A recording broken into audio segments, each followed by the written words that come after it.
push, a big push for our annual meeting, May 6th and 7th in Washington, D.C. This is really a worthwhile event. And so it's good for you in terms of connecting with energy lawyers across the country, getting to hear what the FERC commissioners really think, and getting some great CLE. But I also want to mention, contemporaneous with that is the evening of, let me make sure I get it right, May 6th is the Energy Buyers Association Charitable Foundation Annual Gala. This is raising money for our charitable foundation, whose cause this year is going to be Puerto Rico. As you know, their grid was devastated by the hurricane, and they are still bouncing back. I believe the Energy Buyers Association's contribution to this, we've identified some 40-some medical clinics that can benefit from solar power backup generators, because one of the major part of the crisis that happened there was that pharmacies went down and medications that need refrigeration went bad. So these solar power generators are not going to power the entire hospital. They're just going to power the pharmacy and some refrigerators, so those medications will not spoil and people can get what they need until the grid comes back on. It's a great, great cause. If you haven't been in Washington and can't make the annual meeting, please consider the evening of May 6th. So with that, I'm going to turn this over to Alex. Let her introduce our esteemed panel today and get underway. Thank you very much. Thanks very much.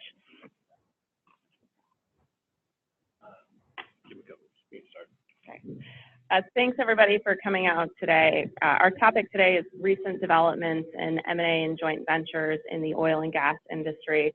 And I just want to start by saying we will have a formal Q&A session at the end of this, but we'd really like for this to be more conversational. So please feel free to raise your hand, ask questions, add to the topic discussion as you'd like. Just a brief introduction to all of the panelists and folks here today. My name is Alexandra Wilde. I'm a senior associate in Jones Day's energy transactions practice, and I've been with the firm since 2012. To my right is Stephen Olson. Stephen is an energy M&A partner at Jones Day. He is also the partner in charge and head of M&A of Jones Day's Houston office. To Stephen's right, we've got Brad Pollock. Brad serves as managing counsel for Occidental Petroleum Corporation. He leads the legal team that advises on M&A and other strategic transactions. And prior to joining Oxy, Brad practiced corporate and securities law at Deckert. He represented both private and public companies in domestic and cross-border transactions. And at the end of the panel over there, we have Chris Abundis. Chris currently serves as the Senior Vice President, General Counsel, and Secretary of Silverbow Resources. He joined Silverbow in 2005. And he currently leads their legal and administration efforts. So I think it's helpful to start just having a short recap on what we saw in 2018. Overall, in the oil and gas markets, we certainly saw a decreased level of M&A activity, and we particularly saw that in oil field services and upstream M&A deals. Hello. Let me go ahead and introduce Adam Law as well. Adam is the Senior Vice President and General Counsel and Corporate Secretary for Select Energy Services. Prior to joining Select, he practiced corporate law at Vincent & Elkins. Thank you. I'll start being late. Welcome. Okay, so back to the 2008 recap. We did see an overall decrease in oil and gas M&A activity, and we really saw that in the upstream and oil field services sectors. A lot of that was due to the low commodities prices, of course. But interestingly, we saw a spike in activity toward the end of 2018. We also saw a number of oil and gas deals really experience valuation issues. And again, that was largely due to the commodities flux prices there. As a result of that, we, at least as outside counsel, saw a number of deals just come to a halt entirely because folks could not agree on the valuation of the deal itself. The Permian really continued to dominate the M&A activity. And we also saw majors involved in a number of M&A deals with private equity really taking a back seat last year. And then finally, on the JV front, this is one where we saw both strategic and financial interest, particularly in the midstream sector, which we found very interesting. For 2019, at least from outside counsel's perspective, I think we're going to see continued concerns with price volatility, and I think we'll continue to see operating budgets remain flat. We'll likely see continued consolidation in the industry, and I suspect we'll see more divestitures of non-core assets, and especially in non-core operating areas. We also think we'll see more activity in the Permian, but we wouldn't be surprised to see some more basins, see more M&A activity, particularly with folks divesting assets there. And then lastly, we wouldn't be surprised if we started to see private equity money coming back with respect to certain types of deals. So that's just sort of an outside counsel perspective, though. I'd really like to turn it over to the panelists and get some thought on just general trends in 2019 and what you guys saw in 2018. Yeah, let's maybe start with Chris at the end. Sure. I think you highlighted, kind of the major points. What we think we're going to continue to see, at least from our end, and Silverbow Resources is a publicly traded company. We think we're going to see more public-to-public deals. There seems to be some room for consolidation, particularly in the Eagle Ford Trend, which is where we're at. We're primarily an Eagle Ford company, but we also see that in some of the other big plays. You've seen that at the back of 18 with 3 very large deals that occurred, public to public. For those of you who aren't following that news, it was Encana and Newfield, Chesapeake and Wild Horse, and then ongoing right now is the Denbury, Penn, Virginia deal. So that's still up for a shareholder vote, but that's coming up. We expect to probably see some more public-to-public companies. And I think, at least for me, the way I look at it is, as a public company, you're really trying to fit into the ideal company. What is the ideal company? And that seems to change. We've talked a lot about price volatility, at least Alex did. I mean, it's a volatile industry. Prices continue to be volatile. So it's what is the market looking for right now? We think the trend there is really companies that can get to cash flow positive or cash flow neutral in the near term. And with that, I think that leads to combinations. You're either going to try to get there on your own, organically as your own company, or you're going to go out and try to acquire companies to get to that near-term cash flow neutral or positive. And that's kind of the trend that we're seeing with people backing off budgets and trying to get to cash flow positive. And that's really going to fit the form for a lot of deals you see out there. Yeah, I would certainly agree with Chris, as well as what Alex gave in sort of the recap. I mean, 2018 we saw, because of the price volatility, kind of a slowdown, I would say, in terms of the upstream deals that we would typically expect to see throughout the year.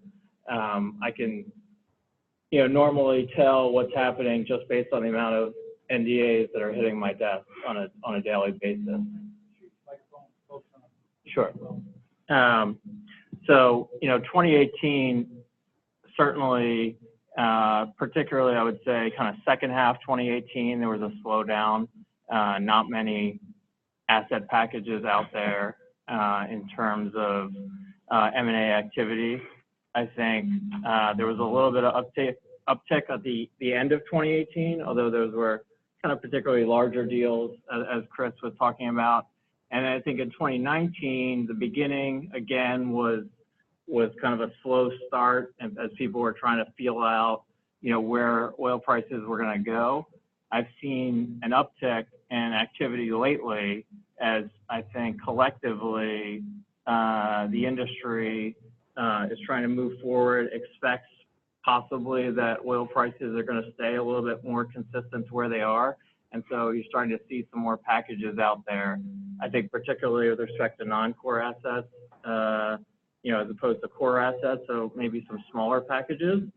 But I think to the point, Chris was raising in terms of becoming cash flow positive, that's something that Oxy has been very focused on since the downturn.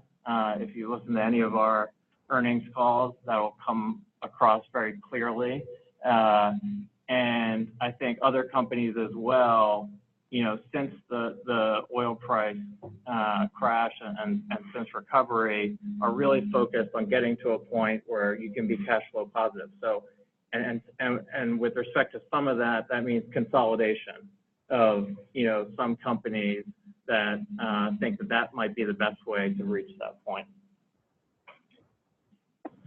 Yeah, and I've got a little bit different of a perspective on this. For those of you who are familiar with Select, we're primarily a water-focused public company, went public a couple of years ago, and we're kind of one of the few OFS providers that is in that tight niche. What we saw a lot of in 2018 is kind of a pullback on spending with an influx of private equity capital on the backside for saltwater disposal systems, primarily in the Permian. Given that it's not real clear how that infrastructure is going to be treated and priced. Each new transaction, there were probably 3 or 4 towards the end of 2018 that were priced somewhere close to a midstream oil and gas multiple for public companies. But we'll be interested to see whether that holds up in an exit. There's been somewhat of a pullback in spending in 2019 as operators pull back on budgets. Some of these systems were operator-owned systems that have been sold to SWD, kind of call it wastewater midstream companies, and they're marketing themselves as such. And so I think there will be some more consolidation on the back end there. But I also think that being on the OFS side, that there's not as much certainty or control as you might find on the upstream side, such that we're in a bit of a more responsive environment and a prove-it-out environment, but for the kind of private equity money that's coming in to buy some of these assets. And now that a lot of those have been done, it'll be interested to see whether they continue at that pace or whether people are able to monetize that in the capital markets, and that'll also dictate whether the multiples are worthwhile. Again, from the outside perspective, I would say the one interesting thing that will be to follow is, you know, starting in 2015, we saw several restructurings where, you know, distressed investors' funds have taken over and still have substantial control over boards of some of these public entities, and how you're going to manage long-term shareholder growth, where you're focusing core areas, non-core areas, how you go about becoming cash flow neutral, cash flow positive. While at the same time managing return expectations for what it will likely be either your largest or your second largest shareholder. Those horizons are getting closer and closer to the end of what some of those folks would hope they would be. And so how you manage long-term shareholder value versus having a larger shareholder that probably wants to be cashed out, at least substantially so within the next couple of years, I think will provide an interesting balance of how the bid-ask goes on these transactions as companies sort of wrestle with, you know, if this is, how are we going to manage, you know, sort of serve two masters, if you will. I think that'll be really interesting to see how it drives not just deal volume, especially in 2019, but deal value. And if you'll see some asset packages come up for sale at pretty attractive prices for buyers, you know, somebody like an Oxy type company being one of them who might say, look, that's actually a really good deal. And the seller saying, yeah, it's, you know, maybe we could get more if we held out for another year, 2 years, did some more development, but the larger shareholder wants out in return. I think it'll be interesting to see how that influences deal dynamics over the coming year. Yeah, I think that's a really good point, Stephen, in terms of, you know, I think the private equity money that's come into the industry over the last several years has really changed so much in terms of how deals get done, in terms of the terms of the deals and things of that, and a lot of it drives around, you know, what the kind of the circumstances around private equity that they deal with in terms of exits, right? That they're going to want to get out somewhere between 5 and 7 years, or you know, in that time frame. And because of, you know, some of the volatility in the oil prices, the returns that obviously they were hoping to get in terms of their investment may not be there. So, you know, what is their move going to be? Are they going to hold for longer than expected? Are they going to flip it? And is there going to be another private equity company there who's willing to take, you know, take on that risk, right? And see if they can make that return in 5 to 7 years that they want to. Or is some of that money from private equity not going to be there to be a buyer? And so now you're looking at just the public companies, whether it's Oxy or someone else, or the majors, to kind of fill that role. And is that going to drive prices down because the competition pool is less?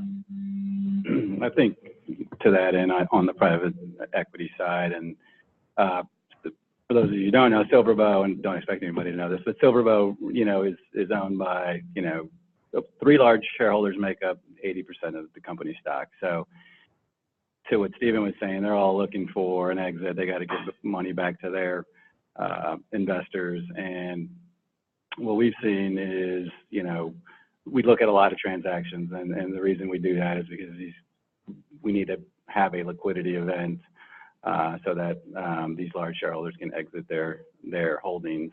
What we've seen also on private companies that approach us is, lots of opportunities out there for reverse mergers where these private companies, because the IPO market's not good or the A&D market's not good, what they want to do is do a reverse merger where they're, getting into a private company is reverse merging into a public company, so they have access to basically become a public company and get that liquidity they need.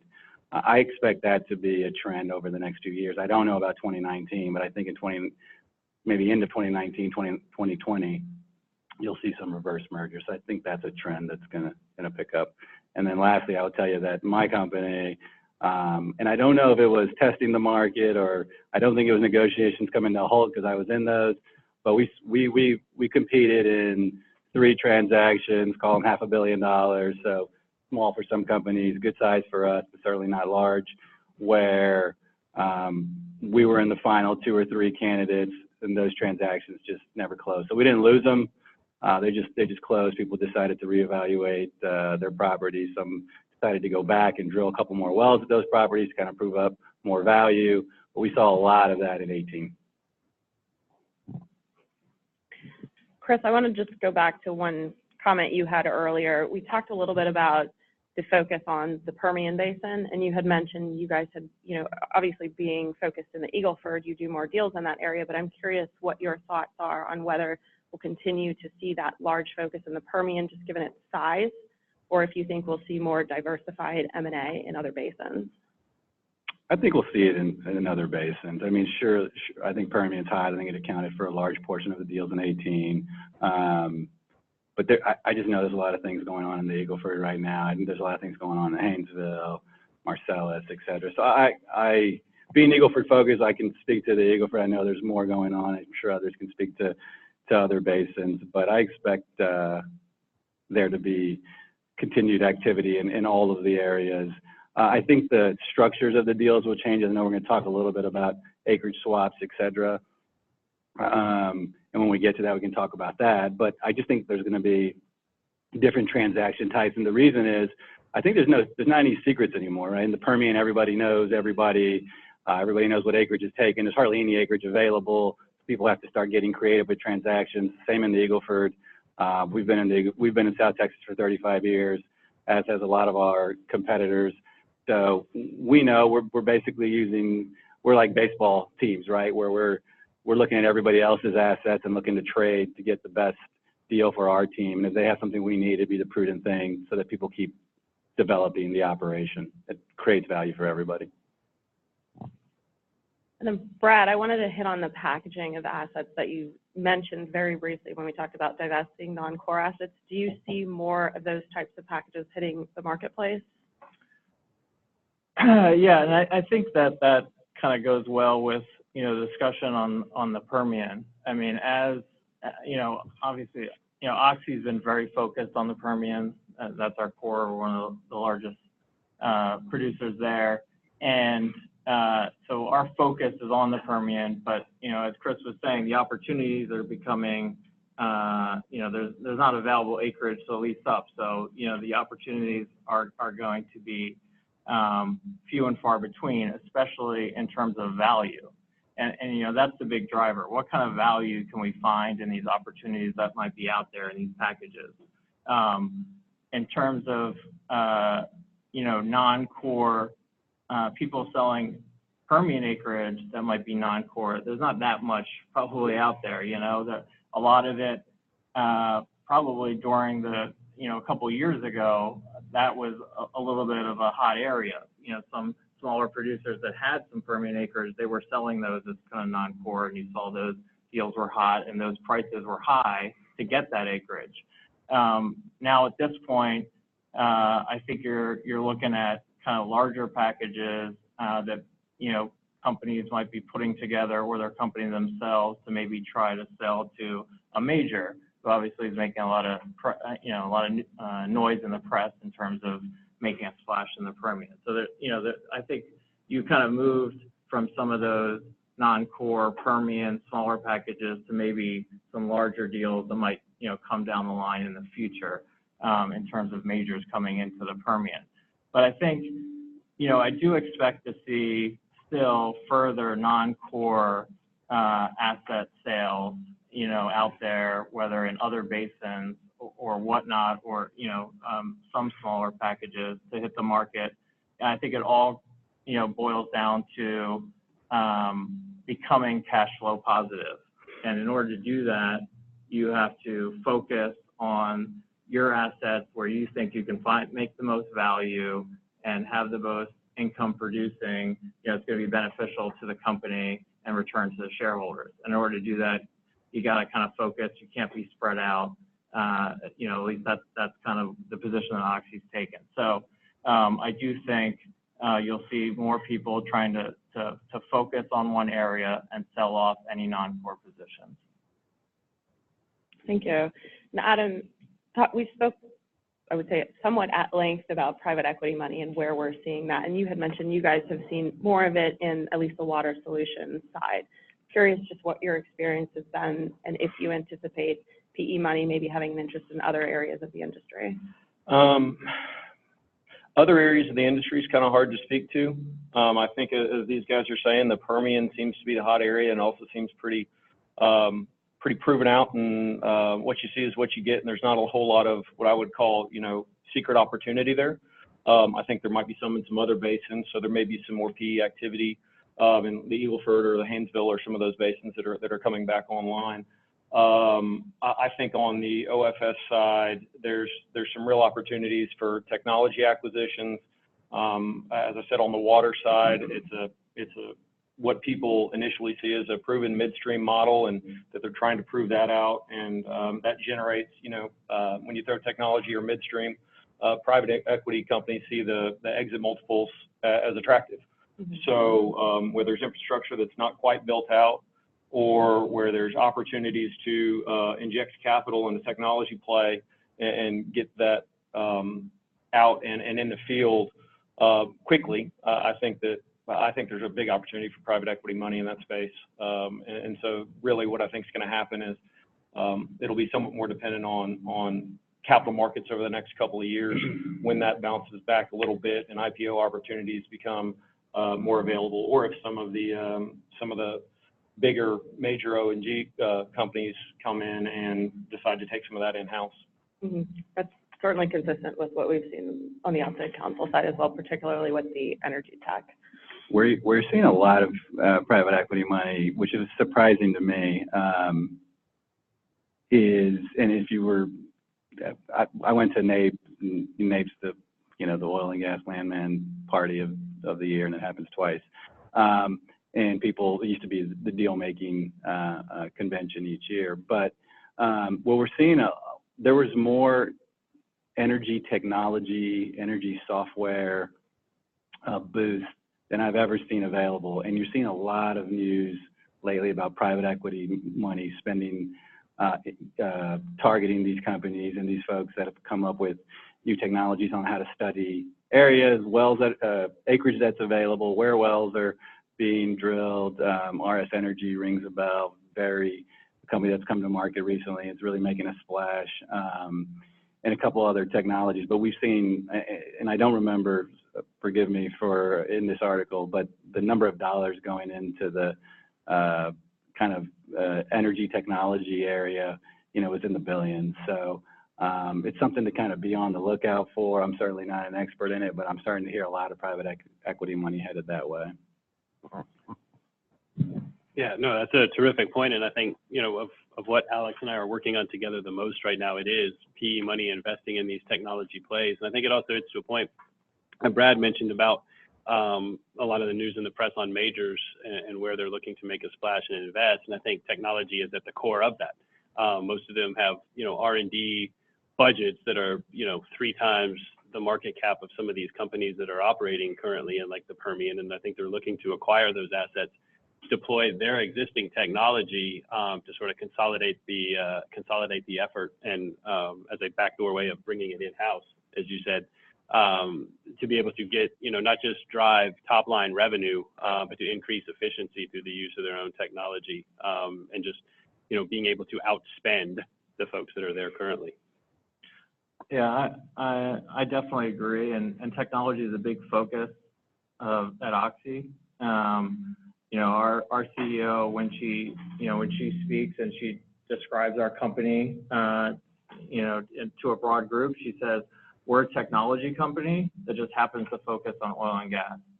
And she describes the company that way because technology plays such a vital part in what Oxy does on a daily, day-to-day basis in terms of their operations and exploration and all that. It goes into the business, and it also goes into, works its way into the bottom line. Because when oil prices are low, there's only one way to make money, and that is to cut expenses. And, once you look at your field and you determine, you hit the point where, you can't cut costs, you've taken a look at everything from kind of a top-down approach to see where you can cut, the expenses. It's going to be new technologies that drives that operating cost lower. And so Oxy is really focused on developing technology, looking at what technology is out there in a way that's going to, help the bottom line in the long term to return value to the shareholders. And the other thing is just to, become, we talk about the oil field of the future. How is technology going to drive, how things are done in the oil field, whether it's, virtual reality and AI, and being able to keep people safer by having the ability to, look at an oil field from your desk and with virtual reality and try to, fix something that you might go out into the field a couple hours later to try to fix. So all that kind of technology is something that I think is really, coming to a head now in the industry, and people are very focused on it. I think the other thing in terms of technology is data, that plays a big role. And I think, oil and gas companies have always had a big focus on data, but I think now some of the technology companies are trying to get more involved to help oil and gas companies be able to sift through that mountains of data. So I think even this week, there were a bunch of newspaper articles in the press about companies like Amazon and Microsoft who are, approaching oil and gas companies to try to, form some sort of collaboration, arrangement, joint venture to where they would help, analyze the data that these oil and gas companies are collecting so that the next well that they drill is going to be better than the last. Relatedly, we've, in 15 years, I've done more data sharing arrangements with other operators in the last year than I think I've done. I probably did a dozen, and I hadn't done that many in 15 years. So we're doing a lot of sharing of information with other operators, neighboring operators, and I can tell you that our company underwent new management. It was just a change of philosophy. It was hard for our company to be like, well, we're going to share information with our competitor next door right across the fence line, and what it's generated is better wells, better returns, which is really better value not only for SilverBow but for our neighboring owners or operators. Yeah, we're also seeing not just data sharing between one-off companies, but some collaboration, of a collective of oil and gas companies where they might be trying out a new technique in the field, and everyone will have access to that data. Everyone pitches in, some piece to pay for those types of operations and tests, and then everyone gets access to the data real time. So those types of collaborations, seem to be coming. I've seen a few of them over the last 6 months already. Yeah, we've certainly seen some interesting tech just come through from the outside counsel's perspective, things from data aggregators all the way to improved ways to drill wells both faster and more efficiently. I want to switch back there to something Chris mentioned earlier, which were acreage swaps. We've definitely seen an increased use of these, particularly with corporates that are growing their acreage positions through both strategic acquisitions and acreage swaps. And for the benefit of maybe some of our younger lawyers listening, this is just a land exchange where parties are swapping or trading real property. And we most often see this when someone wants to have an opportunity to have an ownership and maybe economic stake in some land, but they also want some control over the potential counterparties that are involved in the transaction itself. And I'd like to just ask Chris a little bit about when you generally see this structure arise in the deals that you see, how you kind of bring this maybe to the table to a counterparty. Like I said, I hate to go back to the baseball reference, but we certainly are looking at other teams' assets all the time. I mean, we have weekly meetings on everybody's assets around us.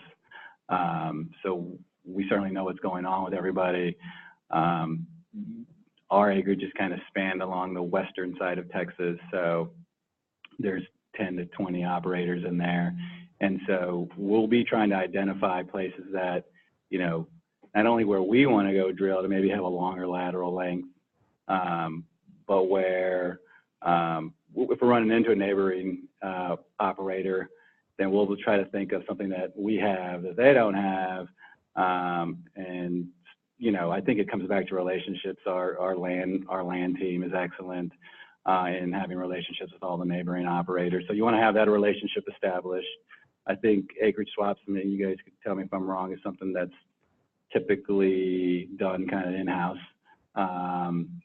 primarily driven by our land team. We have some forms that we use that legals come up with. But when we do those, it's approaching the primary contact at the operator, which the acreage swap will occur with. And there's a lot of issues that need to be panned out.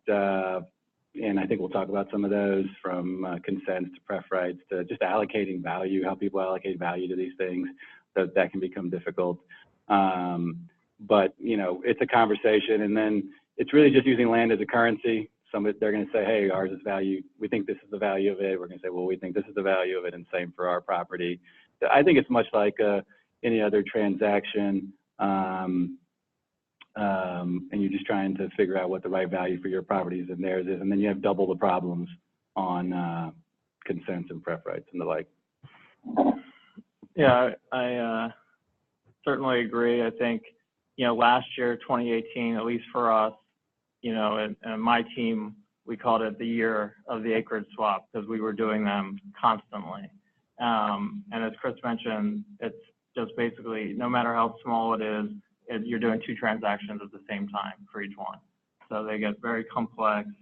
They're almost, from my standpoint, they're, almost entirely driven from the land folks. As Chris was mentioning, they literally have a map of Oxy's acreage, and they're just talking with everyone else around the area, and they're just swapping maps and saying, okay, how do we work out a deal where I can get more interest in the blocks that I'm going to drill up, and how can I give you acreage in the interest that you have a majority that you're going to drill up, and find, some sort of equilibrium there in terms of value. And so it takes time. It's literally a checkerboard, and they're just picking out, the squares that we have interest in and the other side, and trying to make it so it equals. And oftentimes, the people want to get those deals done quickly, because one of the drivers for maybe doing an exchange is someone that wants to start drilling wells quickly in that area. So there's usually a push to try to get those transactions done quickly, and obviously there's a lot of issues to deal with. But I do think that when, particularly when oil prices are uncertain or on the downswing, people like to focus on these types of exchanges because you don't have to pay any money out of pocket. So you can acquire acreage in areas that you want to acquire acreage in without spending a dime. And so that has a lot, people really like that concept, right? I can acquire more interest where I'm actually going to drill and I don't have to spend any capital. People are always on board with that. So I'm already seeing some more this year. I expect that trend to continue, as we continue on in 2019. And I think, that focus on these transactions obviously, takes up a lot of time. It takes up a lot of land, people's focus and legal focus to get the deals done. But obviously they could be big value drivers for the company. Sure. And what are some of the legal issues you guys are really running into? I mean, one that we've seen is whether or not pref rights get triggered by these acreage swap transactions. The pref rights in terms of the swaps, it's can be complicated. And I think, unfortunately, there's not a clear answer. Obviously, it's going to depend on the language of the pref right specifically. I've seen pref right language that's purposely drafted to include, acreage swap to try to account for it. I've seen language purposely drafted to exclude acreage swap, and I've seen language often that is unclear. And so, you're going to have to obviously focus on the specific language for that pref right and whether it be triggered in whatever the land swap is going to occur. If you fall into the uncertain category, where a lot of times you do, then obviously you're going to have to do an analysis under whatever the applicable law is, whether it's Texas, New Mexico, or another state's law. And sometimes there has been, at least in my experience, depending on the jurisdiction, some case law on point that can try to help, but there might be some risk in a position that you might take given to the uncertainty under the law. Obviously, one of the a way to mitigate that risk, depending on the circumstances, is to approach that third party and get them to waive, the pref right if they wouldn't be interested in buying it anyway, or they didn't have the capital. Especially if you have a good relationship, which is so important in this industry, that you can approach them and say, hey, I'm working on this swap with someone else. We just want to be clear that this wouldn't get triggered, and just have them sign a waiver of some sort, and that obviously mitigates that risk. I don't have anything to add to that. That was pretty good. Same thing. We actually at Silverbow we take the conservative approach almost every time, because we haven't seen anything that's crystal clear, at least not in any of the acre swaps we did. We did 3 last year, so not a lot, but in each one of them we took the conservative approach, and both on consents and pref rights, and just got the paperwork we needed to do to feel comfortable. Sure. And before we switch gears to joint ventures, I just want to open it up and ask if anybody's got any general questions about what we've covered so far, including anything specific to acreage swap. Okay. Joint ventures. So we talked a little bit about this earlier, but we've seen a spike in interest in these in the midstream industry, oil field services, and then of course energy tech, which we talked about a little bit earlier. And I know Brad touched on this as well, but with the influx of private equity money that we've seen over the years, there are certain topics that have really evolved over the years. In particular, that would be negotiations related to budget, also funding and default of the JVs, governance and voting rights, and then I think probably most importantly, transfer restrictions. This is one where we've seen a lot of evolution over the past several years. And I'd like to ask, I guess, Brad or Adam specifically, since we talked about this, in terms of voting rights, how have you guys seen this evolve over the past few years? Past few years, it's really been, it obviously depends on the stake, but it also depends on kind of the status of the company.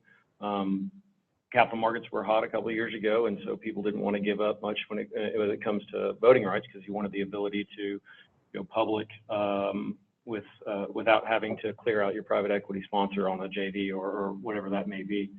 I guess over recent years, it's really been focused more on the private space. So I haven't seen as much of it, but what I have seen and from the discussions I've had is that when the private equity companies are coming in to negotiate JVs, they're coming in with a pretty large chunk of change. And as such, they want to have a pretty significant control over the operations of the company and where money is spent. And on the OFS side, one of the biggest is incurrence of debt, because they're putting in that big equity slug. And then when you come in and try and lever it up and the market turns, that's not good for the equity sponsor. Yes, certainly. I think from outside counsel's perspective, we've just really seen an uptick in the use of different series of equity issuances, so that essentially you're giving folks economic rights without really giving up control of the company itself. I think in particular in the midstream space, as you're putting together new projects and you have sort of what you can call anchor tenants who want to be part of it and want to invest in the project, but especially if it's a sponsor that's going to own the venture or own the majority stake, they do not want to give up any sort of voting or other sort of control and governance rights to these anchor tenants. Instead, want to be able to, once their horizon hits, and recognizing infrastructure funds have a little bit longer hold than the upstream have, so call it 7 to 10 years. They don't want anything getting in their way of being able to sort of package this up and have it ready to go to market in whichever form that takes, either through a sale process, an IPO, or whatever it is. So we've seen a significant change in the ability and the willingness, quite honestly, of other sort of anchor tenants who are other, public MLPs and everything, to take economic interest in a venture, to have that access, have the ability to use, the system, while not interfering with what would be the sponsor's sort of glide path to an exit. Yeah, I would just add, from a company like Oxy's perspective, when we look at potential JVs, and another company putting in money and having some sort of ownership and voting rights, especially a company that might be private equity backed, typically if it's a private equity backed company, they're going to want to allow themselves to exit in a certain period of time, again, because of their fund horizon. And so, we obviously take those issues, those can get complex, because we'll want to know who we're entering into a JV with, and if this company is going to leave in 5 years, what comfort can we get that someone else is going to take that spot that we want to work with, that's not a competitor, that is financially solvent, and will be able to pay its debts. The other thing we look at in terms of those types of arrangements is, Oxy has a strong balance sheet. We have a great credit rating. That obviously gives us a lot of benefits and opens a lot of doors for us, opportunities-wise. What it also does is if we're doing some sort of JV with a company that's a smaller private equity backed company or things of that, if there is going to be outside funding coming in, a lot of times they might be looking to Oxy to kind of backstop that project or that JV in case things go bad. At least we'll be able to go back to Oxy, and so obviously that puts more risk on Oxy, and so we have to look at how the total kind of package, that potential JV or project, what kind of risk profile is that going to bring onto Oxy, and what kind of accounting effect could that bring for Oxy, because sometimes that debt that the JV might take could hit Oxy's balance sheet, which is obviously something that would be an important analysis for us. Thank you.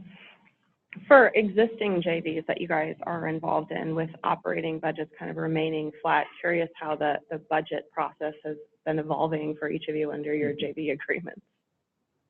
I can take a crack at that. We've had a couple of recent issues.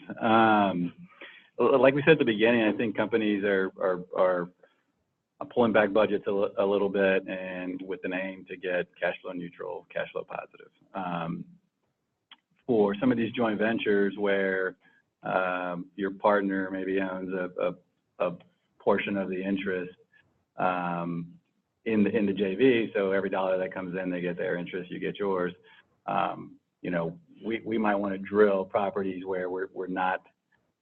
We're going to drill our highest rate of return properties in any given year. And if we're trying to get to cash flow neutral, we're trying to do that through wells that we own, virtually all the interest except for the royalty. So we've actually have a couple of these JVs where we're doing that. We've decided to drill wells that we basically are the primary owner, and we've gotten some, in our annual budget meetings, some pushback on, hey, you're not drilling my property. And this is where I go back to when you're entering into these JV agreements, you got to know what you're signing. There's usually a whole section or pages on just what the annual budget process is going to be. And once you have that kind of coded in writing, that's kind of what you have to live by. So I know that in the particular venture that I'm talking about, we were to the T on kind of dates on submitting budgets. They accepted them, they approved them. And then later in 19, when we rolled it out, they kind of had second opinions about, hey, you're not spending enough money on our joint venture. Easy to come back and say, hey, look, the document's a document. We followed the process. You guys were good with it 3 months ago. Not really the best way to handle a relationship with one of your joint venture partners. Also, that has a lot of capital that they can invest in more projects if you want to. So it's kind of a delicate situation. Usually come to something in the middle like we did. Certainly didn't spend all the money they wanted to spend, and we spent a little bit more than we originally thought we were going to spend.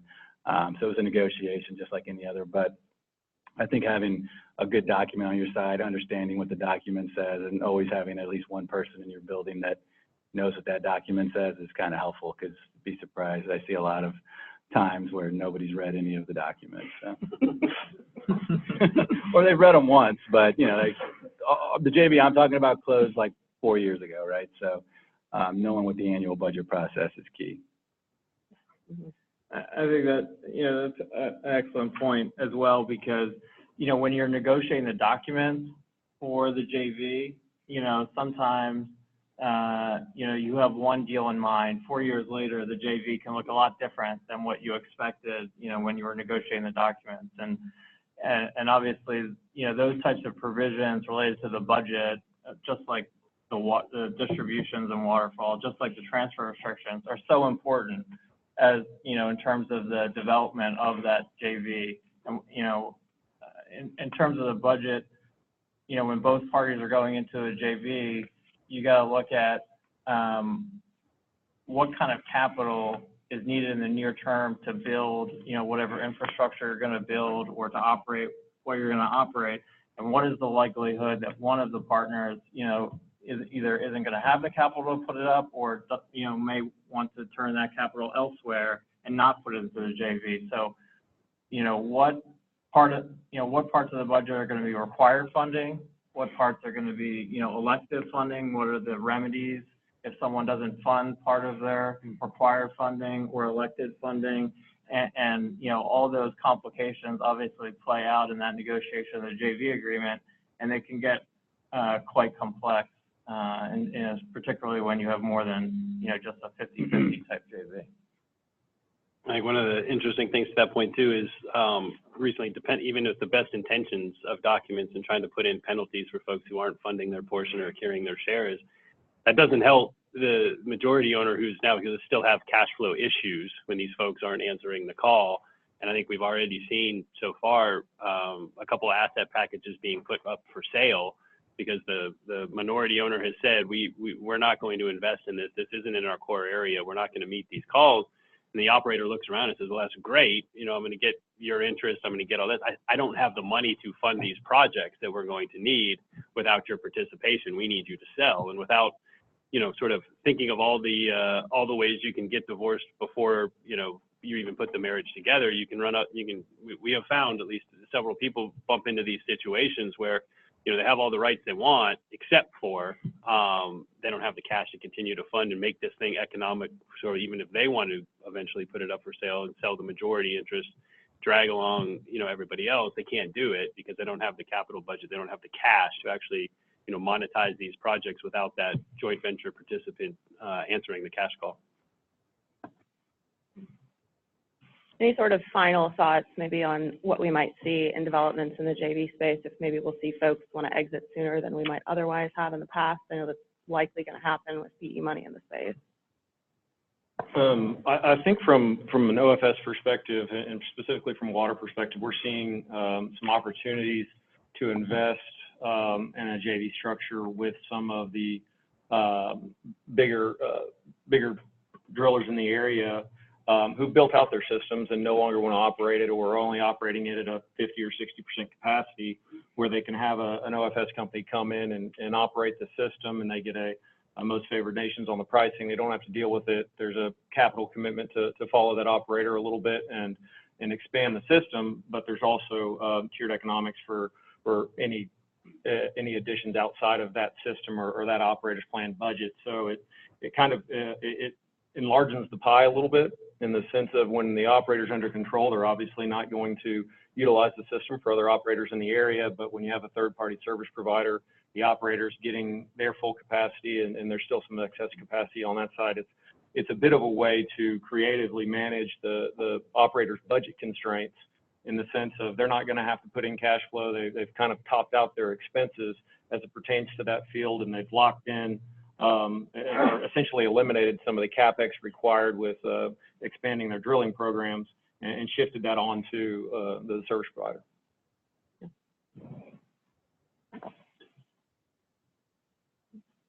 Did you need us?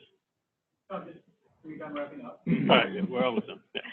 Yeah, does anyone have any questions they'd like to ask the panel this afternoon? No, nothing? Okay. Well, thank you all for your time, gentlemen. Thank you guys for coming out and grabbing lunch with us today. Please feel free to stay and chat with folks, of course. Thank you. Thanks, everyone.